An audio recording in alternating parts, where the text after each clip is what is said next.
All right, chapter 12, we're going to look at verses 7 through 17, the war in heaven and the third woe. Whoa. Yeah, whoa, right. So, Where are you staying now? we'll read we're going to read verses 7 through 13 first. That's what I'm saying. It's either 49 or 50. For me, it's 50. Yeah.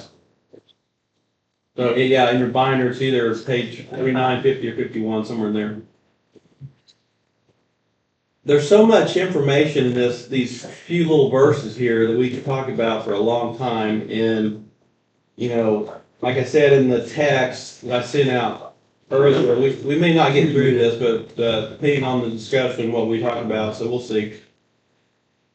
Now, war arose in heaven, Michael and his angels fighting against the dragon. And the dragon and his angels fought back, but he was defeated, and there was no longer any place for them in heaven. And the great dragon was thrown down, that ancient serpent who is called the devil and Satan, the deceiver of the whole world. He was thrown down to the earth, and his angels were thrown down with him. And I heard a loud voice in heaven saying, "Now the salvation and the power and the kingdom of our God and the authority of his Christ have come. For the accuser of our brothers has been thrown down, who accuses them day and night before our God. And they," verse 11 here is so important, "and they have conquered him by the blood of the Lamb and by the word of their testimony.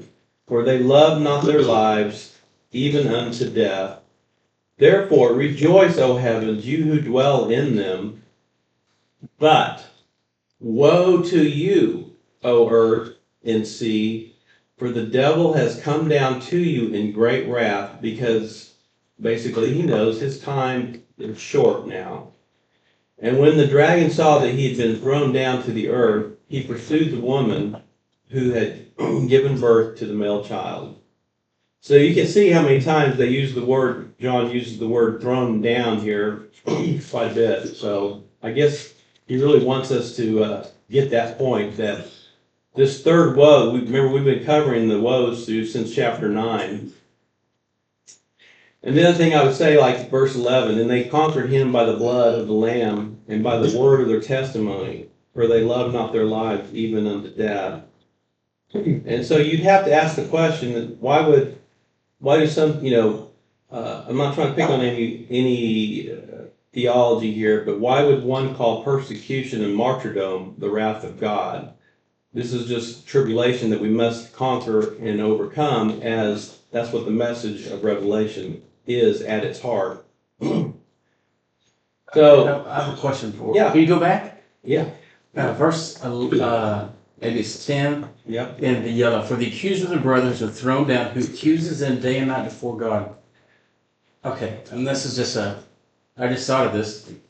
If Satan is always going before God and bringing accusations against us, if he is thrown out of heaven and longer to go back, does he lose his job as the accuser of the brother before God because he's no longer able to go before him? Or am I just reading something into it? No, you're not reading anything into it. That's exactly correct, because see what it says there, verse 10, right before what you're talking about, the accuser. "Now the salvation of the power and the kingdom of our God and authority of his Christ have come." What you're seeing here, like we've talked about this, we've been talking about the recapitulation of the story being retold. So here you have a very condensed narrative that tells it really quick and really fast. It's like, it's done, it's finished. But then what he's going to do is he's going to explain what happened. This is the third woe, because now he's coming down to you guys, and now you're going to have to deal with this. This is part of the judgment. It's like he's kicked out of heaven. He can no longer accuse the saints, the brethren, anything. No. Yeah, Jeff? It's the seventh trumpet. Is that when salvation ends? Salvation ends? Yeah, I can't think of it. I'm not sure what you're referring. I'll think about it. Okay. Clarence? In the beginning, God, when he deceived Eve, and Adam defiled, Adam lost his dominion over the earth. It was good, it was had Satan for it. He took it. Remember the squashing of the head? Well, this time, this is back here, now he is confined to this confinement. Down here. Right, because even in Job, he marched in front of and talked to God, and they call that the third heaven. And now here it shows that they're getting kicked out. It shows a part of the cleansing of the heaven as well. Now he's confined to the earth.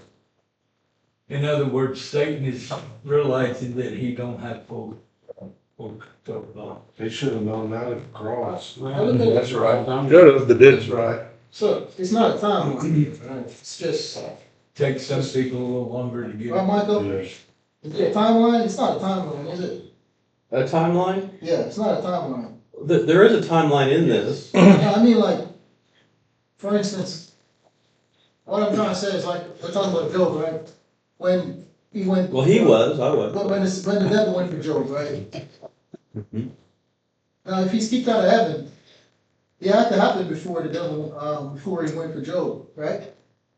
Well, here, if you're looking for a timeline when the devil and the angels are kicked out of heaven, there's three possibilities. At the beginning, at Eden, at the cross, and at the end of the last days, which is what I think this is saying. I That's- think it's clearly saying this, but That's what I was gonna say. Historically, the argument is, has this happened or will this happen on this verse? yeah, And so, so you're taking it from a standpoint of this will happen? yeah, I think this happens at the midpoint when Satan is thrown down, then he enters the man who becomes the Antichrist and sits in the temple, which we're gonna talk about. That's what the whole point of this particular lesson will be about. Yeah, I think Clarence was right in pointing out that in Job, Satan is in heaven accusing Job. Right. Right. So, And the other time, besides Job, and we brought this up before, is at the Last Supper when Jesus says to the disciples, Satan has asked to sift you like wheat. yeah. Well, if this has happened, he's no longer able to go to God and ask. So this hadn't happened yet, right? Right. You know. But to me, that initially sounds as a good thing. I think if my accuser cannot go and start accusing me anymore, that's a good thing. Yeah. I mean, it's good. I know it says woe. Well, it's a bad thing for people on the earth, Right. Whoa, but to me, it's like, all right, he's lost that influence. Well, Eric, hang on. So if it's a bad thing for people on earth, that verse 11, you know, that's from Jesus carried your cross. You know, if you loved your life unto death, okay, fine, take me out, whatever. That's true. You know, So who is this they in I'm being chapter resurrected. 11? Saints. Verse 11. Because we Saints. started out, war broke out in heaven, which personally I think that's a big deal. We They just gotta read are- over they it. are I mean, has believers. there ever been Yeah. war in heaven Those who before? have They- been forgiven. They are believers there, it says in 11, Okay. and they have conquered him by the blood of the Lamb. That's the saints. Because That's the war believers. breaks out between the angels and then Satan and his angel. So that's So how let's- we start out. And then all of a So- sudden we shift to, well, they conquering, the believers conquering. So how do they get in the fight? Just trying to put it together. Okay, well, it's, Great question. I think you wouldn't Thanks a lot, Brent. Let's go back to 7. Now war arose in heaven, okay? Yeah, which I think that's a big deal. Okay. it's a huge deal. Yeah, well, because Michael and his angels fight against the dragon and his angels basically, Right. and they were defeated. So there's no longer any place for them, and so they are cast Cast down. down, right. Okay? Then verse 10, then I heard a loud voice in heaven saying, now salvation, the power of the kingdom of our God and the authority of his Christ have come. So There he is. he's like, okay, this is victory. I've won. And the other people that have won are they who have conquered him by the blood and the word of their testimony, by the blood of the Lamb. That's believers. Yep.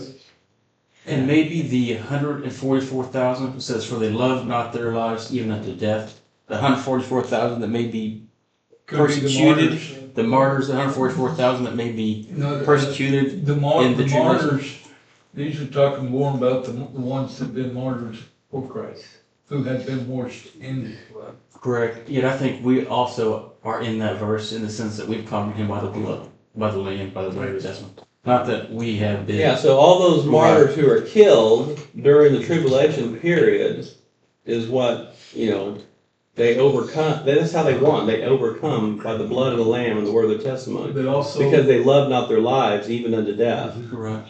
but also to all of those who have died and been washed by the blood of the Lamb. Oh, correct. I think this is an encouragement because we saw in the early churches and Yes. all the persecution going on in chapter 2 and 3, and we talked about Polycarp and all the people who put it down. So this is all just of Yeah. them Don't be afraid of this. right. This is I good think news this for is us. To So you're encourage saying all it's- the people back then too. Are you saying it's two different conflicts? There's one conflict with Michael and his angels that they throw him down, and then the saints on the earth that give their lives for Christ. During the conquered him. tribulation, the saints give their lives by the word of their testimony, and they're martyred. These are the guys in the, Yeah, With the they're elders. martyred. with the elders, right? So, Post-rapture? yes, that's what I believe. Ish. Let's continue. Aw. I think you guys are kind of getting bogged down with some, the weeds. a little bit. That's the fun part. This is the only place in scripture that tells of a war in heaven with 1/3 of the stars being thrown along with Satan to earth. This is the third woe, as I talked about. So when do we think this takes place? And I've already mentioned, the midpoint, once thrown down, Satan enters a man, he possesses him, who becomes Antichrist, and who do the abomination of desolation at the temple on the Temple Mount. Well, there's no temple there, so that tells you have a rebuilt temple. So the term abomination, desolation is explicitly mentioned 8 times in the Bible. Daniel's prophecies mention it 4 times. Jesus referenced it twice. Paul and John each reference it once. So what is the abomination of desolation? Anyone? Where he stands and calls himself God in the temple. All right, Daniel. That's Excellent. right. God in the temple. There you go. What? You know what? In the first screen, the passages where it said that Satan's cast down and he pursues the woman who gave birth to the son. Is that? Do we think that is when the persecution of Israel and 144,000 begins? Yeah, so this happens at the midpoint, if this is true, that this is at the midpoint of the 7 years, the 3.5. So, once he takes, his place in the temples, is calling himself God basically, then that's when the great persecution of the Jews begin, and then the earth, we're going to see what happens, how the earth helps the Jews who are remaining left, and they're taken care of. Well, as we go through this, you'll see what I'm talking about. And then he'll go after her children, which are us, Gentile believers. Did you have a question, Doug? So essentially, it's the screen. I got it. Yeah. So, when you see the abomination of desolation spoken of by the prophet Daniel standing in the holy place, let the reader understand. Then let those who are in Judea flee to the mountains. So this is Jesus talking about Matthew, but I want to read more than just this little bit. So let me go over here.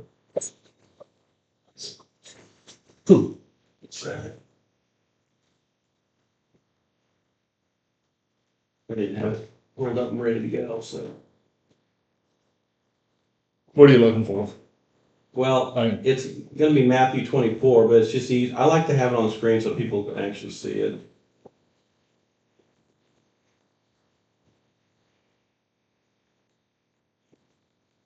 What is that code?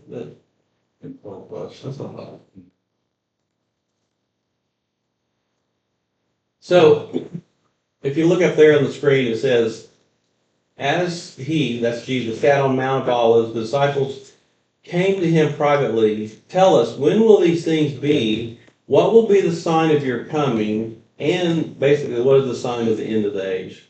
And Jesus answered them, see that no one leads you astray, for many will come in my name, saying, I am the Christ, and they will lead many astray. And you will hear wars and rumors of wars. See that you are not alarmed, for this must take place, but the end is not yet. For nation will rise against nation, and kingdom against kingdom. And there will be famines and earthquakes in various places. And all these are but the beginning of birth pain. Then, that's verse 9, they will deliver you up to tribulation and put you to death, and you will be hated by all nations for my name's sake. And then many will fall away and betray one another and hate one another.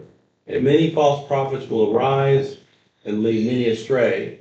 And because lawlessness will be increased, and the love of many will grow cold.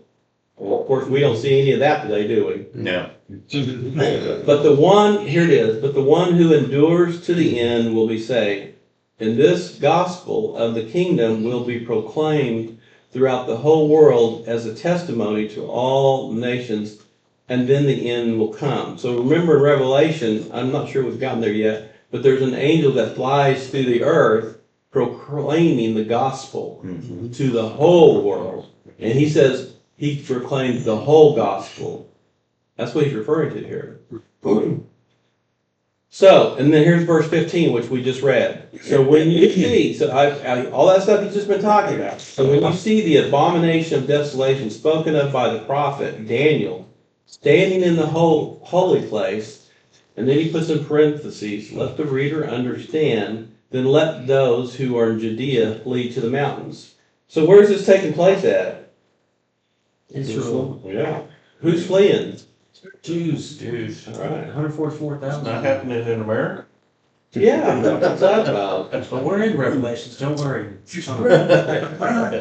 Oh, but that's what we're supposed to be doing with our temptations too. Plus, we're in Oklahoma, there are no mountains to flee to. Right. There's one. So Paul says here Right in there too, so. Thessalonian, he kind of repeats some of this. Let no one deceive you in any way, for that day will not come unless the rebellion or apostasy comes first.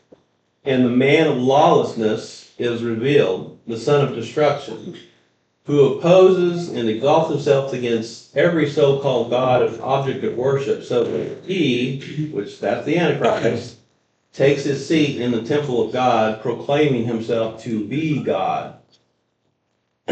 And then Paul says, do you not remember when I was with you, I told you all these things? So you see the similarity, right? Mm-hmm. And so we have some examples from Daniel and Greek history. If you guys remember the Nebuchadnezzar statue, they had fallen down and worshiped him. Yeah. Yeah. So, and then we have this Greek historical example of Antiochus Epiphanes, who is a foreshadow of the Antichrist. This is also a little bit talking about in Daniel 11. So many believe Daniel's prophecy about the abomination of desolation seemed to have had at least partial fulfillment in 167 BC when a Greek ruler by the name of Antiochus desecrated the temple in Jerusalem. He set up an altar to Zeus over the altar of burnt offering. And he sacrificed a pig on the altar. Antiochus went further in his atrocity, slaughtering a great number of Jews and selling others into slavery. This is exactly, if you think about October 7th there in Israel, what happened, remember how the people were just slaughtered. Over 1,400 people. And then some were taken captive. That's just a small, again, it's a foreshadow of what will take place on a full scale of Israel. And he issued decrees forbidding circumcision and requiring Jews to sacrifice to pagan gods and eat pig meat. This all led to the Maccabean revolt, which today they celebrate Hanukkah. You've all heard of Hanukkah. That came out of all of this right here. Good history on that. Always something good comes out of that. God always made, just like the Holocaust, what came out of that? Israel became a nation. That's right. 86 and The 19. reborn nation of Israel came out of the Holocaust. Satan, up to this point, has still had access to heaven because everything we have previously read, but he was cast down, and then the angel declared the kingdom of the world has become the kingdom of our Lord and of his Christ.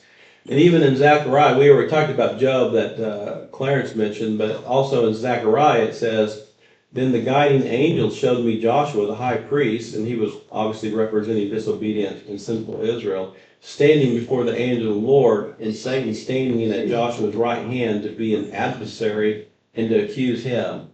So even as far back as Zechariah, which is one of the last Old Testament books, the minor prophets written.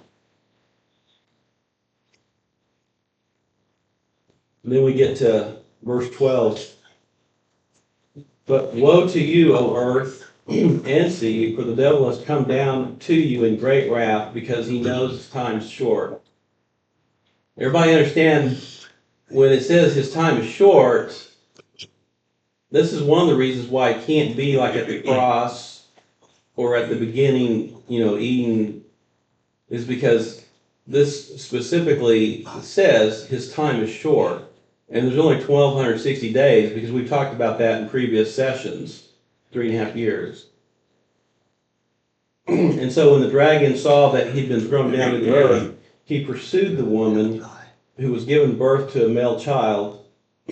But the woman was given 2 wings of a great eagle, so that she might fly from the serpent into the wilderness, to the place where she is to be nourished for a time, and times, and half a time. Everybody recognize that language? Mm-hmm. We'll talk about that a little bit too. So here we see the term time, times, and half time, which we saw in Daniel. It's in there twice. And then there's another one of saying, it's another way of saying 3.5 years, or 1,260 days, or 42 months. The Antichrist first pursues the Jews, then flees into the wilderness. This is, so you have to understand there's a period of time. It doesn't happen all at once. So this persecution happens over this 3.5 years, okay? And then, they flee into the wilderness to escape if they're not taken captive already. Because what we read about in the Old Testament, most of these people are killed. Most Jews are killed during this time period. It says 2/3 are killed, and there's like a third left, basically. A third and a third. But since Satan can't get to the Jews at that time, then he becomes furious and turns his attention to believers in Messiah, which would be Israel's That seems like a offspring. bad idea. What? Seems like a bad idea to turn his fury. Go back, let me read that again. When can't get to the Jews, he becomes furious and turns his attention to believers in Messiah. Seems like a bad idea. Well, all of his stuff's a bad idea. So that'd be the Gentiles? This is just Yeah. that God is trying to warn us about, see that I told you these things beforehand. That's all that's really about. So that we can witness to people, hey, this has all been spoken of, and here's the verse. It's not a surprise. Yeah. Oh, To believers who know their work, they're Berean, and they search the scriptures, they know what this stuff says. That's what we're trying to do here, actually. So this is admittedly kind of a reach, but when it says that she is given 2 wings of a great eagle so she can fly from the serpent into the wilderness. United States? Yeah, I was thinking that. What if that's like an aerial evacuation pipe? Just like a helicopter thing. Yes, Yeah, that's no, another I part. can answer I've that. heard that. I've heard that before. I wasn't gonna say We're gonna get to helicopters. that. I was thinking C-17s or I something. mean, I've heard that theory before, though. Yeah. In Yeah. America. But this is where Israel, the people of Israel, flee from Israel.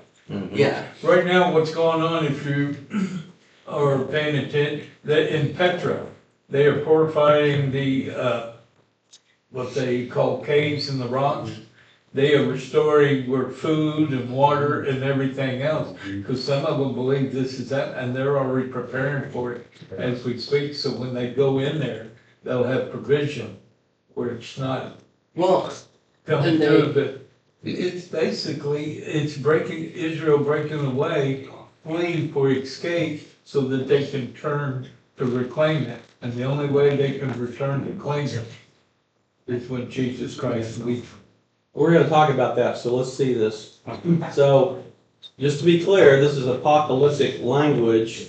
The serpent poured out water like a river out of his mouth after the woman to sweep her away with a flood. But the earth came to the help of the woman, not helicopters. And the earth opened its mouth and swallowed the river that the dragon had poured from his mouth. Then the dragon became furious and then went off to make war with the rest of the offspring. So, on those who keep the commandments of God and holds the testimony of Jesus. So note that this is the same pattern as the first Exodus. The Egyptian army is in hot pursuit of Israel like a flood chasing you. Think about that, how that looks in your mind. We've all seen floods and how it kind of looks as it's racing. When it's on dry land and it's racing towards filling up those cavities in the river. Then the Red Sea splitting, which is the earth, allowing an escape route. The earth helped the Jews then, and will do so again. And I said, perhaps this is when the great earthquake takes place. I don't know. I don't know what it looks like, but this is what I speculate a little bit of. But we've seen a pattern of this with the Red Sea and that escape. It's the exact same thing as far as I'm concerned. You can read Exodus 15 for some of these similarities, by the way. So, in apocalyptic language, as used in literature, we have this, it's a style characterized by symbolic and often exaggerated descriptions, often grim. But it's used to unveil hidden truths, reveal divine plans, and offers a perspective on the end times, often involving visions and dreams. So just here's a couple points, like symbolism. The apocalyptic language relies heavily on symbols and figurative language to convey messages about divine revelation in the future. Then there's exaggeration and hyperbole, which we've talked about in here several times, but these are descriptions of events, whether positive or negative, are often exaggerated to emphasize their significance and impact. We talked about, remember the 2/3 and the 1/3 early on? It doesn't mean exactly 333. And then visions and dreams. Apocalyptic text frequently features visions and dreams which are presented as revelations from the divine or other worldly beings. And so in Revelation 12:13, we've read this 100 times already, but see, that's me being hyperbole there with the exaggeration. So Jesus kind of reflected. So when you see the abomination there, that second paragraph of desolation spoken of by the prophet Daniel, standing in the holy place, let the reader understand.